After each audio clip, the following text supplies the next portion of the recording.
ako si Carlo. Sa mga hindi nakakilala sa akin, ako yung tito ni Yana. So simulan ko ng toddler days pa niya or nursery days, sabay kami pumasok niyan sa School of St. Anthony. And may times na syempre parang asa't pusa kami na nag-aaway, pero siguro dun yung way namin na maglambingan din. And nung times na when years go by, kapag umuwi siya or umuwi siya sa Lagro or umuwi kami sa Iloilo, we always bond talaga. Pero kasi syempre parang bitin pa rin siya, parang sa mga ganong moments talaga, doon ko talaga siya nami-miss. Yung kumakain kami sa mga fast food chain, ayain ko siya sa mga kainan na hindi pa niya nakakain, and I always samahan ko siya for shopping din, kasi doon ko siya talaga na-express yung love ko sa kanya by spoiling her talaga. Nung nangyari yung event na yun, sobrang tragic talaga siya. Hindi ko lubos isipin na mangyayari talaga siya. Pero alam kong mahirap to, Yana, na task para sa amin as your tito. Pero I know you're in a happy place now. Yana, I love you so much, and I will love you forever, and I will miss you forever. Hello, for those who don't know me, my name is Katie. I'm Yana's tita and Ate Din's cousin. How would I describe Yana? Si Yana, bata pa lang siya, or baby pa lang siya, nasa amin na siya. She grew up with us, together with Ate Din. So, we saw her grew up from baby to toddler until they have decided to move to Iloilo. Yana was really close to us. She was really a sweet girl. Laging nakadikit, laging sumasama wherever we go. Sa church, kung saan-saan man. Lagi siyang kasama. Late lang kasi niyang bata, so madaling bitbitin. So yeah, close talaga kami ni Yana. Sabi nga ni Ate Din, sa akin niya nakuha, or sa akin niya naman na yung pagkahilig niya sa makeup and pictures. So, at least I have imparted something. She is into arts anyway. I wish I have shared something else, or better yet, some life lessons, but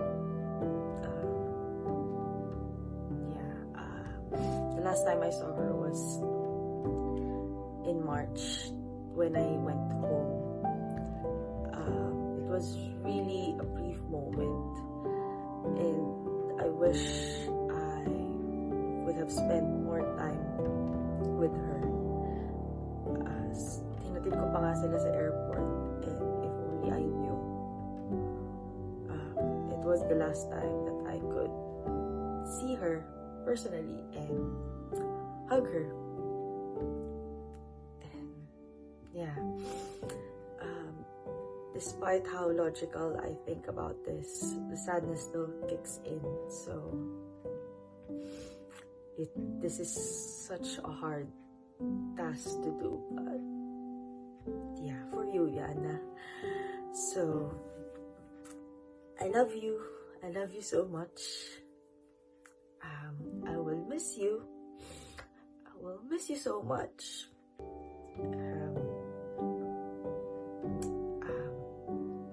I don't know how to say goodbye, but I wish that you are in your happy place. I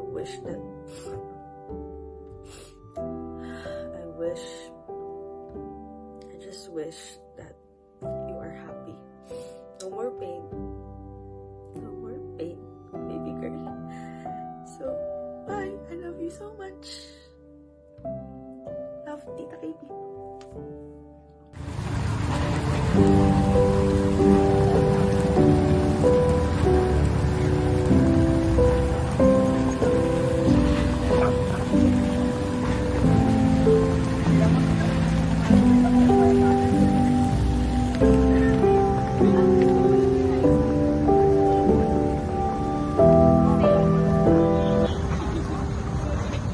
Yana. I'm at UP Diliman.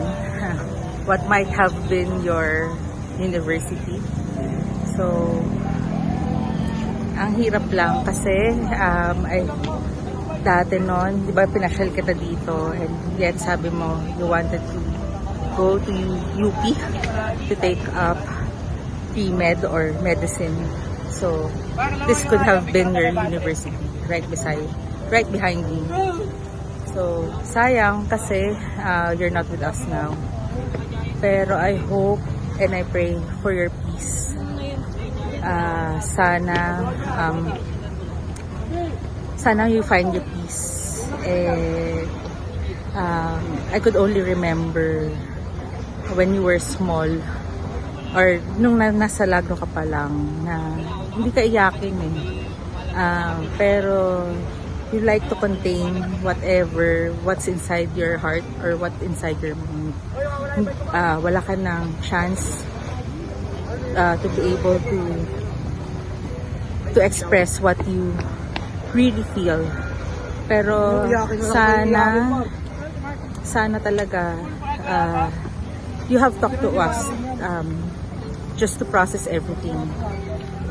Kung ano man yung bumabagabag sa loob mo, kung ano man yung naiisip mo. I think you have forgotten that you have a family with us. Yun lang. I hope you find your peace. And sayang, this could have been kasama kita pumasok everyday. Hatid kita dito. Whichever classes that you wanted, whatever classes that you will attend. Ito yung dream school mo, di ba? UP Diliman. So, sayang. Pero I hope you find on your journey nasaan ka man ngayon, I hope you find your peace. And always remember, or I pray that that God would be with you during these times. So God bless, and we love you, Diana. We really love you so much. If you only knew how much we love you. Nanganak yun si Yana, kinonsider ko na siya as bilang first ako ko talaga siya. Minahal ko at talagang inalagaan din siya kasi dito siya nakatira sa Lagro, sa Quezon City din. And then, nag-aral siya sa dito sa St. Anthony, which is malapit lang po sa aming bahay, and then malapit din po sa aming tindahan. So every time na umuwi siya galing sa school, pumupunta siya sa akin at sasabi, Mami, babes, mayroon na naman akong attack na very good ako. Tapos sabi ko, hindi, gano'n, sige, mag-igihan mo. Sinasabi ko sa kanya, at mahal na mahal ka namin, sabi ko gano'n. Then, kaya lang hanggang, lang siya dito, matapos niya yung nursery niya, umuwi na siya sa Iloilo.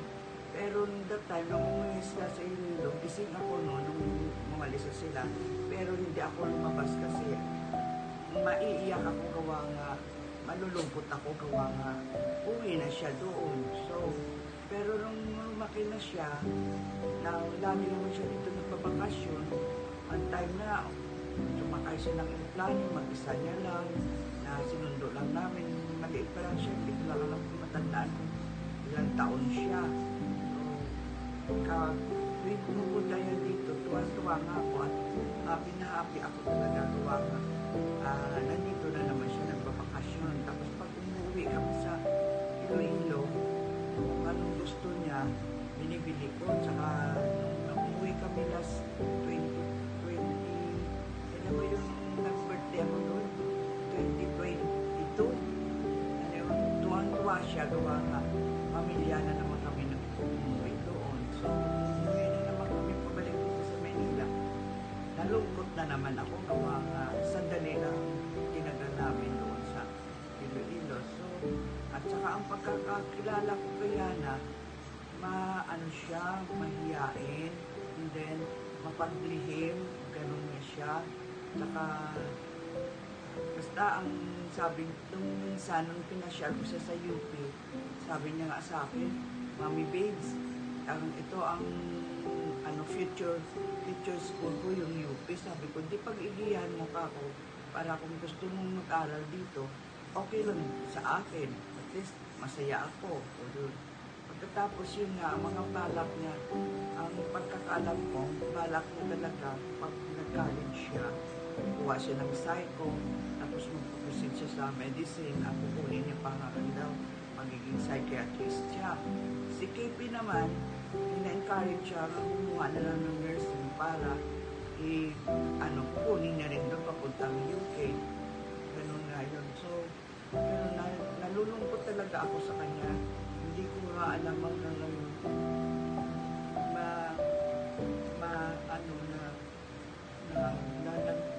nagawa niya yung ganun. Pero siguro ang masasabi ko lang na